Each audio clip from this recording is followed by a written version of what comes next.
வணக்கம்.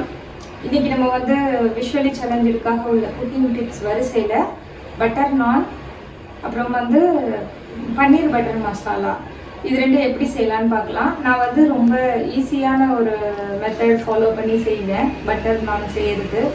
அப்புறமா இது பன்னீர் பட்டர் மசாலாவும் ரொம்ப ஈஸியான மெத்தடில் செய்வேன். இப்போ நம்ம பார்க்கலாம். முதல்ல வந்து என்னென்ன ரெடி பண்ணியிருக்கேன்னு உங்களுக்கு காமிக்கிறேன். நான் வந்து இந்த பன்னீர் வாங்கிட்டு வந்து அதை குட்டி குட்டியாக ஸ்கொயராக கட் பண்ணி வச்சுருக்கேன். அதுக்கப்புறமா வந்து வெண்ணெய் வந்து கொஞ்சம் வெளியில் வச்சு மெல்ட்டாக வச்சு ரெடி பண்ணி வச்சுருக்கேன். அப்புறம் வெங்காயத்தை வந்து நல்ல மையாக அரைச்சி வச்சுருக்கேன், நல்லா தண்ணியாக அரைச்சி வச்சுருக்கேன். தக்காளி, வெங்காயம், அதுக்கப்புறம் கொஞ்சோண்டு முந்திரி பருப்பு, இதெல்லாம் நான் அரைச்சி ரெடி பண்ணி வச்சுருக்கேன். தக்காளி வந்து கொஞ்சம் சின்ன சின்ன மீடியம் சைஸ் தக்காளி, அது மாதிரி ஒரு 5 தக்காளியும், வெங்காயத்தில் கொஞ்சம் சின்ன சைஸ் வெங்காயம் வந்து 2, ஒரு முந்திரி பருப்பு ஒரு 10 முந்திரி பருப்பு இருக்கிற மாதிரி முந்திரி பருப்பு எடுத்து அரைச்சி வச்சுருக்கேன். இப்போ நம்ம எப்படி செய்யலாங்கிறத பார்க்கலாம். இப்போ வந்து சட்டி ஒரு மீடியம் சைஸ் சட்டி அடுப்பில் வச்சுருக்கேன். இதில் நம்ம முதல்ல வந்து வெண்ணெயை கொஞ்சம் போட்டுட்டு அது இன்னும் கொஞ்சம் நல்லா மெல்ட் ஆன உடனே அந்த பன்னீர் எல்லாத்தையும் பட்டரில் வந்து அப்படியே வறுத்து எடுத்துடலாம். இது சின்ன சைஸு ஸ்பூனு, நான் இப்போதைக்கு ஒரு 3 ஸ்பூன் போட்டுக்கிறேன் வெண்ணெய்.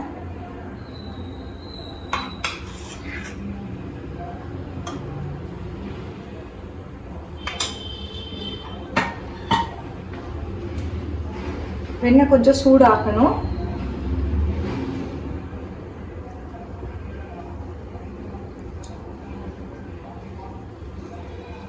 இப்போ இதில் வந்து இந்த பன்னீரை போடுறேன். ஒரு 4 நாளாக போட்டு வறுத்து எடுக்கிறேன்.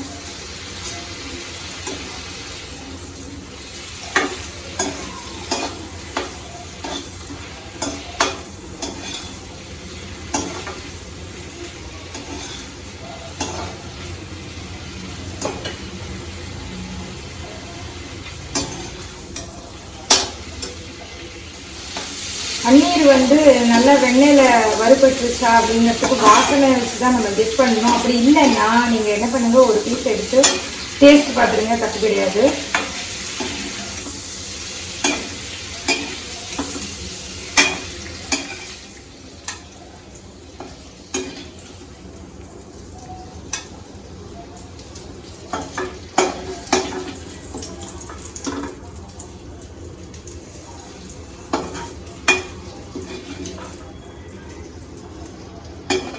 பன்னீர் வதக்கின அதே சட்டியில் இன்னும் கொஞ்சம் வெண்ணெய் போடுறேன். வெண்ணெய் போட்டு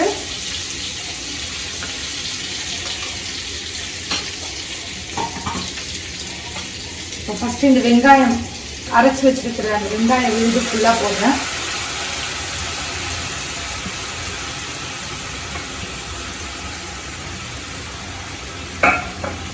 நீங்கள் எண்ணெய் கூட விட்டுக்கலாம், ஆனால் பன்னீர் பட்டர் மசாலான்னு சொன்னதுனால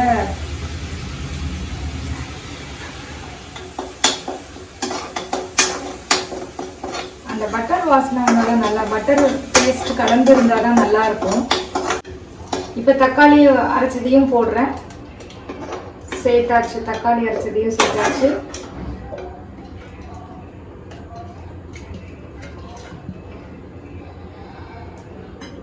இந்த முந்திரி பருப்பு அரைச்சதையும் போடுறேன்.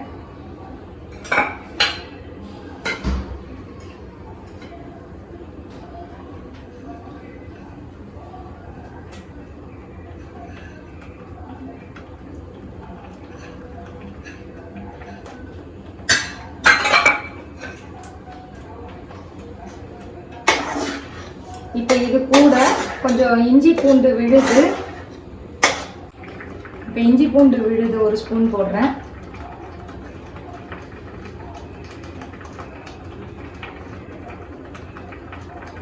நல்லா சிம்மில் வச்சுக்கோங்க நீங்கள், இதெல்லாம் இதில் சேர்க்குற வரைக்கும், சட்டியில் எல்லாத்தையும் போடுற வரைக்கும். இந்த காஷ்மீரி சில்லி பவுடர் வந்து ஒரு சின்ன இந்த ஐஸ்கிரீம் ஸ்பூன்ஸ் எல்லாம் இருக்கும்ல, அந்த சைஸு, அதில் 2 ஸ்பூன் போட்டிருக்கேன்.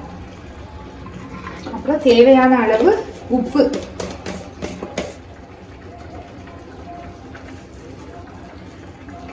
நான் கையால் தான் போட்டிருக்கேன். நீங்கள் இதுக்கு டேஸ்ட் பார்த்து உப்பு தூள் வச்சுக்கோங்க எப்பயுமே.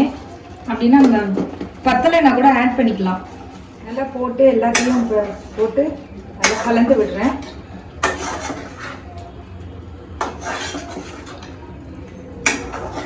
இது நல்லா கொதிக்கட்டும், இந்த வாசனை எல்லாம் போகிற வரைக்கும். கொஞ்சம் கொதிச்ச உடனே நம்ம வறுத்து வச்சிருக்க வெண்ணெயில் வறுத்து வச்சிருக்கிற அந்த பன்னீர் ஃபுல்லாக இதில் சேர்த்துடலாம்.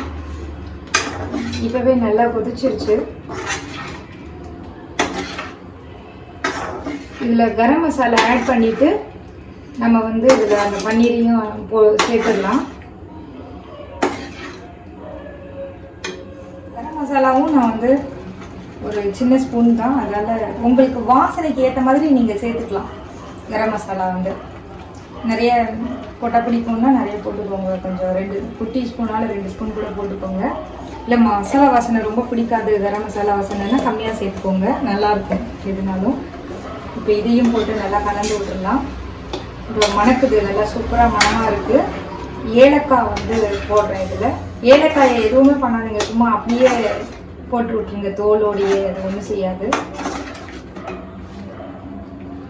ஏலக்காய் சும்மா வாசனைக்கு தான், நீங்கள் 2-3 சேர்த்துக்கோங்க போதும், நிறைய வேண்டாம்.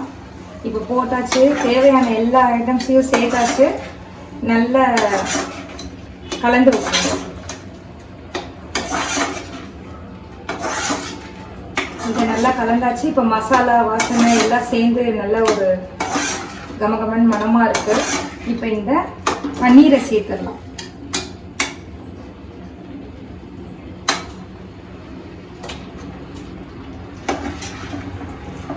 நீங்கள் என்ன பண்ணுங்க, உங்களுக்கு கொஞ்சம் தண்ணியாக வேணும்னா தண்ணியாக இருக்கும். பொதுவாக தண்ணியாக தான் இருக்கும். இது வந்து பன்னீர் பட்டர் மசாலா ரொம்ப திக்காக இருக்காது, கொஞ்சம் தண்ணி ஆட் பண்ணிக்கலாம், ரொம்ப கெட்டியாக இருக்குது.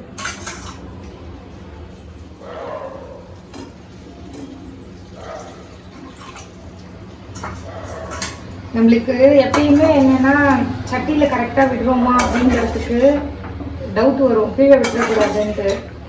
அதனால நீங்கள் என்ன பண்ணுங்கள், கரண்டியை வச்சு தொட்டு பார்த்துக்கலாம், இல்லைன்னா அந்த டம்ளரால் லைட்டாக தொட்டு பார்த்துட்டு விடலாம், கீழே விடாது. இது கொஞ்சம் அப்படியே வேகட்டும். ஒரு 2-3 மினிட்ஸ் அந்த பன்னீர் எல்லாம் போட்டு வெந்தால் போதும். இந்த கிரேவியோடு சேர்ந்து ரொம்ப நேரம்லாம் வேக வேண்டிய அவசியம் இல்லை. நீங்கள் அப்போவே பார்த்தீங்கன்னா வாசனை நல்ல கரெக்டான பதத்தில் இருக்கிற வாசனை வந்துடும். இப்போ அடுப்பு அணைச்சிடுறேன் நான். ரெடி ஆயிடுச்சு.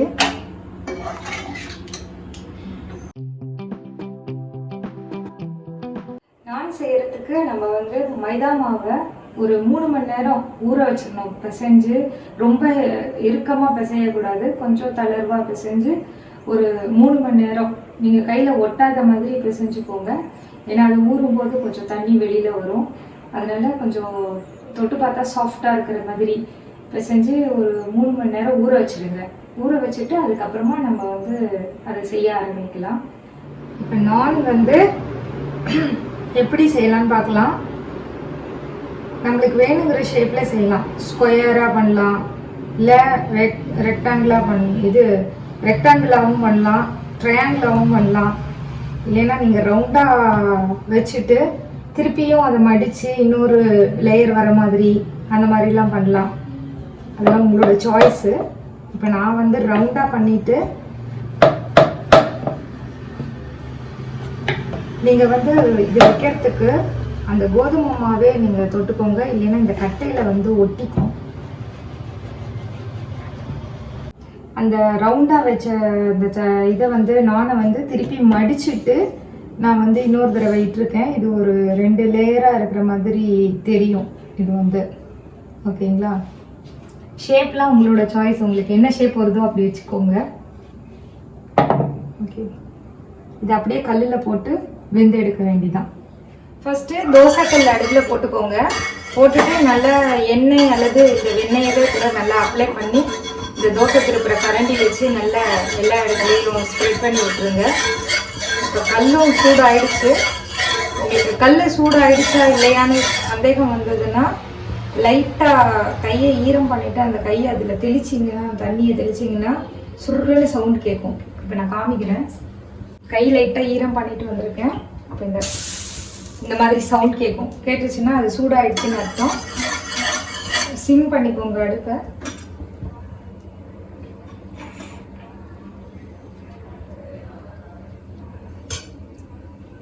இப்போ நான் வச்சு அந்த சப்பாத்தியை இதில் போடுறேன். நான் இதில் நீங்கள் ஸ்பூனால் வெண்ணெயை வந்து அப்ளை பண்ணுங்க போதும். எண்ணெய் கூட வச்சுக்கலாம், ஆனால் பட்டர் நான்னா நம்ம வெண்ணெய் போட்டால் தான் நல்லாயிருக்கும். விடலாம் வேண்டாம், அப்ளை பண்ணாலே போதும். கொஞ்சம் பார்த்து எல்லா இடத்துலையும் படுற மாதிரி அப்ளை பண்ணிடுங்க. என்ன பண்ணேன், நானை வந்து திருப்பறதுக்கு நம்ம என்ன பண்ணணும்னா, அந்த நானுக்கும் தோசைக்கல்லுக்கும் நடுவில் வழியாக நம்ம அந்த தோசை திருப்புற கரண்டியை விட்டு லைட்டாக தூக்கிட்டு இன்னொரு கையால் அதை அப்படியே திருப்பி போட்டுறணும்.